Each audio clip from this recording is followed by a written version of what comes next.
होळी असो, दिवाळी किंवा दसरा किंवा गुढीपाडवा असो, आपण की नाही सणासुदीला ना पुरणपोळीचा स्वयंपाक नेहमीच बनवतो. तर आज की नाही आपण पाडवा स्पेशल की नाही पुरणपोळीचा पूर्ण स्वयंपाक बनवणार आहोत. अगदी सोप्या पद्धतीने, अगदी कमी वेळामध्ये पुरणपोळीची संपूर्ण थाळी आज आपण बनवणार आहोत.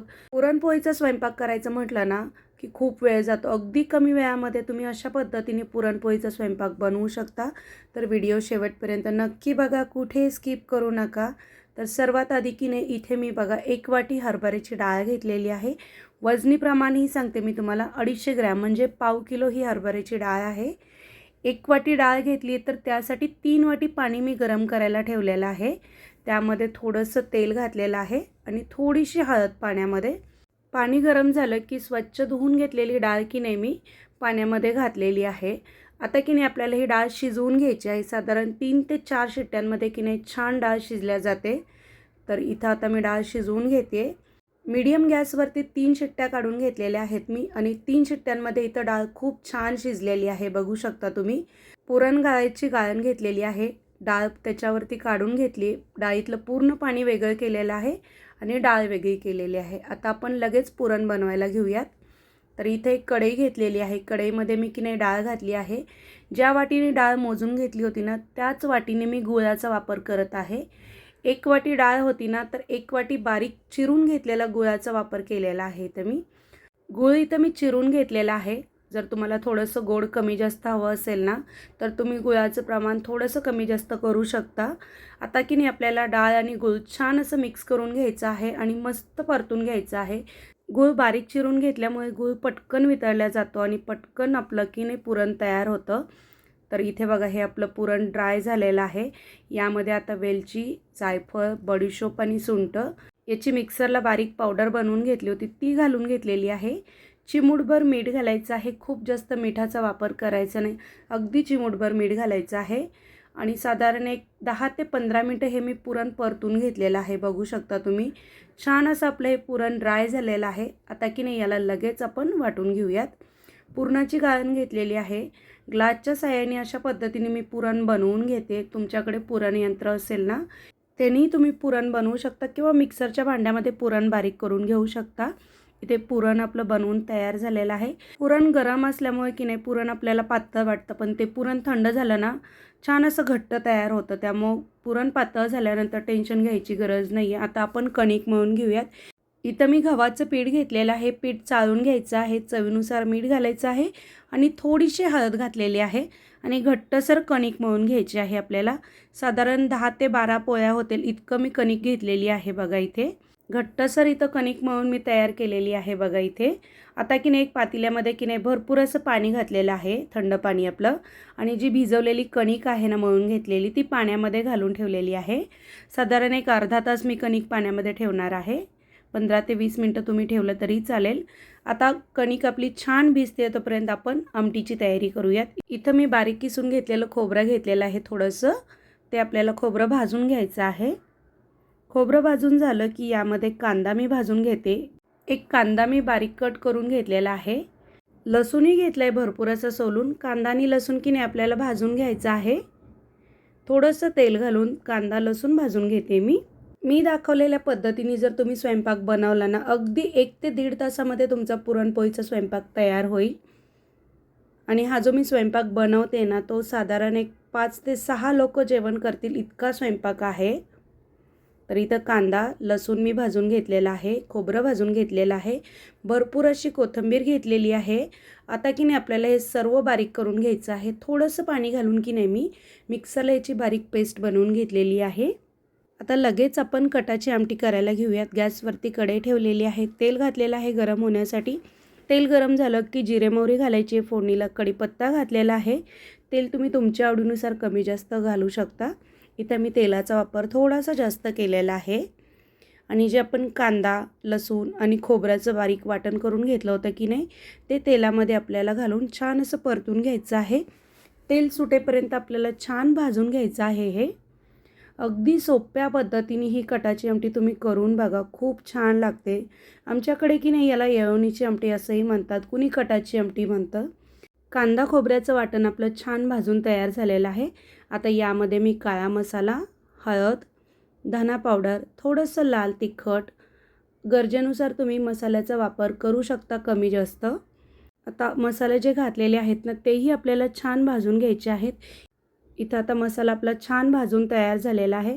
आता की नाही आपण जे डाळ शिजवून शिल्लक राहिलेलं पाणी काढून ठेवलं होतं की नाही डाळीचं, ते आपण यामध्ये ॲड करणार आहोत. तर येळवणीची आमटी की नाही डाळीच्या पाण्यापासून करतात हे तुम्हाला माहितीच असेल. पण भरपूर अशा माझ्या मैत्रिणी असतील की ज्यांना पुरणपोळीचा स्वयंपाक जमत नाही. पुरणपोळी कशी बनवायची हेही माहिती नसतं. त्यांच्यासाठी सांगते, जी आपण डाळ शिजवलेली असते ना, डाळ शिजवलेलं जे पाणी शिल्लक राहिलेलं असतं ना, त्यापासून आपण ही कटाची आमटी बनवतो. आता की नाही याच्यामध्ये मी येळवणी घालून घेतलेली आहे, गरजेनुसार पाणी घातलेलं आहे, चवीनुसार मीठ घालायचं आहे आणि छान अशी एक उकळी काढून घ्यायची आहे. अगदी कमी वेळामध्ये आपली ही कटाची आमटी तयार झालेली आहे बघा. वरून थोडीशी कोथिंबीर घातलेली आहे बारीक कट करून. आमच्याकडे की नाही हिरवी मिरची घालून ही कटाची आमटी करतात, खूप छान लागते ती पण. जिथं आपण काळा मसाला, लाल तिखट, हळद, धना पावडरचा वापर केलेला आहे ना, मिक्सरला बारीक करून घेतलेली हिरवी मिरची घालायची आहे, धना पावडर आणि हळद घालायची आहे आणि सेम पद्धतीने कटाची आमटी बनवून घ्यायची आहे. आता इथं मी आमटीला एक 10 मिनटं उकळी काढून घेतलेली आहे मीडियम गॅसवरती किंवा बारीक गॅसवरती घेऊ शकता. छान अशी आपली कटाची आमटी तयार झालेली आहे. आणखी एक टिप सांगते तुम्हाला.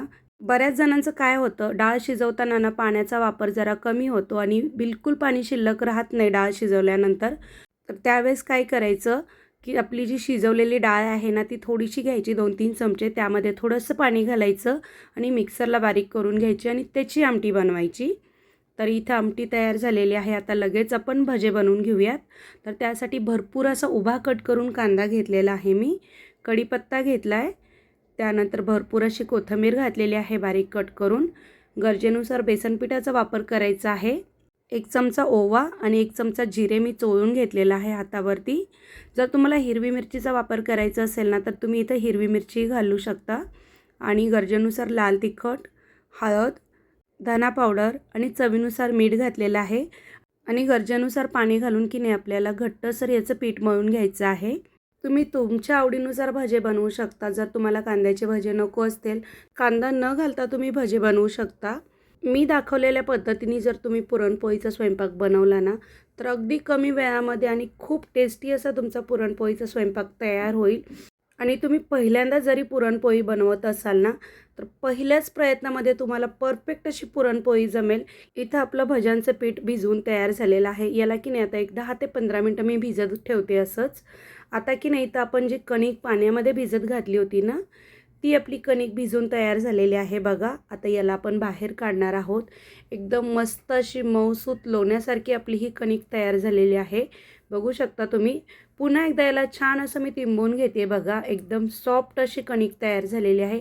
ज्यावेळेस मी कणिक मळली होती ना त्यावेळेस घट्टसर अशी कणिक मळून घेतली होती. तर आता तुम्ही कणकेमध्ये फरक बघू शकता. एकदम सॉफ्ट लोण्यासारखी ही कणिक आपली तयार झालेली आहे. आता थोडंसं तेल घालून की नाही पुन्हा एकदा याला छान मळून घेते मी. पुरणपोळी जर तुम्हाला एकदम सॉफ्ट, मऊ, लुसलुशीत आणि टम्म फुगलेली हवी असेल ना तर कणिक एकदम मऊसूत मळून घ्यायची आहे. इथे बघू शकता किती छान एकदम सॉफ्ट अशी आपली कणिक मळून तयार झालेली आहे. तर लगेच आता आपण पोळ्या बनवायला घेऊयात. तर इथं छोटासा एक उंडा घेतलेला आहे, एकदम छोटा घ्यायचा आहे. एक उंडा घेतलेला आहे. उंडा घेऊन पुन्हा एकदा हातावरती की नाही असं चोळून घेते मी, जेणेकरून आणखी छान सॉफ्ट तयार होईल. तर जो हा कणकेचा गोळा आहे ना पिठामध्ये बुडवून घ्यायचा आहे आपल्याला. आणि बघा मी दाखवलेल्या पद्धतीने ना आपल्याला उंडा बनवून घ्यायचा आहे. अंगठ्याच्या साहाय्याने की नाही आतून आपल्याला अशी दाबून घ्यायचं आहे आणि जे 2 बोटं आहेत ना अंगठ्याच्या बाजूची तर त्यांनी की नाही आपल्याला बाहेरून दाबून घ्यायचं आहे. तर बघा अशा पद्धतीने एकसारखी पारी बनवून घ्यायची आहे. मध्ये पातळ किंवा बाजूला पातळ असं बनवायचं नाही, एकसारखी जाडसर अशी पारी बनवायची आहे. जर तुम्ही मध्ये पातळ बनवली ना तर तुमची पुरणपोळी फुटण्याची शक्यता असते. जितकी कणिक घेतली होती ना तेवढाच पुरणाचा एक गोळा बनवून घेतला होता आणि कणकेमध्ये पुरण भरून घेतलेलं आहे बघा. शिल्लक राहिलेली कणिक मी वरची काढून घेतलेली आहे. पुन्हा एकदा पिठामध्ये कणकेचा गोळा की नाही मी बुडवून घेतलेला आहे. पुरणपोळी बनवताना लगेच बेलण्याने पुरणपोळी लाटायची नाही. इथे बघा हाताने मी थोडीशी अशी थापून घेते, जेणेकरून सगळीकडे पुरण आपलं पसरलं जाईल. जितकं होईल तितकं हाताने थापून घेतलेली आहे बघा मी. आणि आता अलगद अशी पुरणपोळी मी लाटून घेणार आहे. पुरणपोळी लाटताना की नाही जे आपलं पोळपाट असतं की नाही त्याला की नाही एक कॉटनचा कपडा बांधून घ्यायचा आहे, जेणेकरून आपली पोळी पोळपाटाला चिटकणार नाही आणि छान लाटल्या जाईल. इथे बघा एकदम हलक्या हाताने मी पुरणपोळी की नाही लाटून घेतलेली आहे. पुरणपोळी लाटताना की नाही एकदम हलक्या हाताने लाटायची आहे. इथे बघा आपली ही पोळी छान अशी लाटून तयार झालेली आहे. सगळीकडे पुरण पसरलेले आहे पोळीमध्ये, तुम्हाला बघूनच कळालं असेल. आणि एकदम मस्त अशी गोल मस्त पुरणपोळी लाटून तयार झालेली आहे. आता लगेच भाजायला घेऊयात.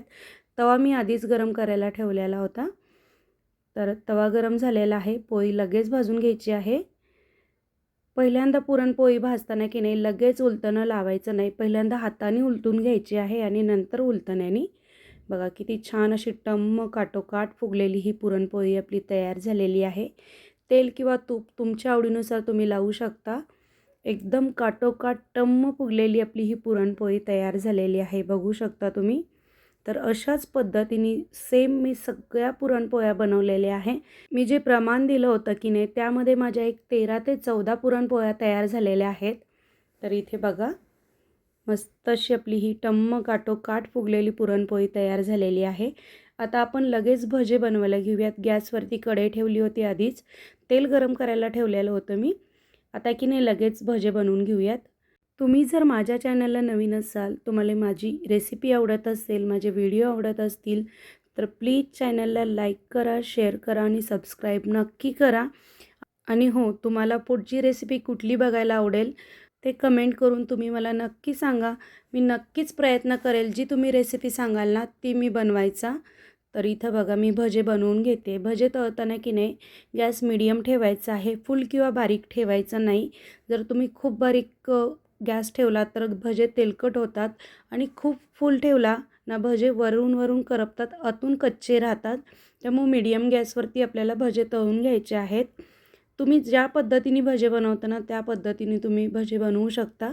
इथं मी कांदा भजे बनवलेले आहेत. तर बघा इथं मस्त असे आपले हे भजेही तयार झालेले आहेत बनवून. पुरणपोळीचा स्वयंपाक करणं म्हणजे बऱ्याच जणांना वाटतं की खूप अवघड आहे.